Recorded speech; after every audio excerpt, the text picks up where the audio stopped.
திடீர்னு தமிழ்நாடு முஸ்லீம் முன்னேற்ற கழகம் எப்போ வருது? நல்ல கேள்வி. நான் ஏற்கனவே குறிப்பிட்டேன்.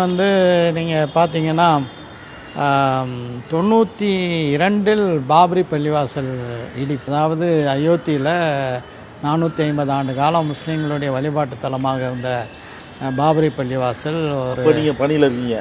ஆமாம், நான் பணியில் தான் இருந்தேன். 2009 வரைக்கும் இருக்கீங்க? ஆமாம், 2009 வரைக்கும். நடுவில் இது ஆமாம், பாபரி பள்ளிவாசல் இடிப்பு ஒரு மிகப்பெரிய அதிர்ச்சியும், ஒரு மதசார்பற்ற நாட்டில் உச்சநீதிமன்றம் உள்ளது உள்ளபடியே இருக்க வேண்டும் என்று உத்தரவு பிறப்பித்த பிறகும் கூட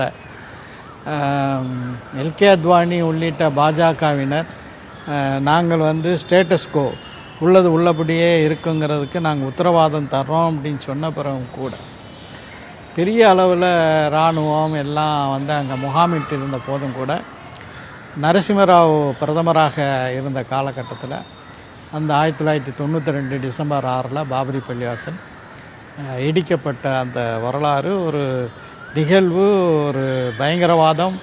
இன்னும் சொல்லப்போனால் வெளிப்படையாக சொல்ல வேண்டுமென்றால் விடுதலை பெற்ற இந்தியாவில் காந்தியடிகள் நாத்துராம் கோட்சேவால் 1949 ஜனவரி 30 படுகொலை செய்யப்பட்ட பிறகு இந்த நாட்டிலே நடந்த மிக மோசமான பயங்கரவாத தாக்குதல் 1992 டிசம்பர் 6 பாபரி மஸ்ஜிது தகர்ப்பு தான்.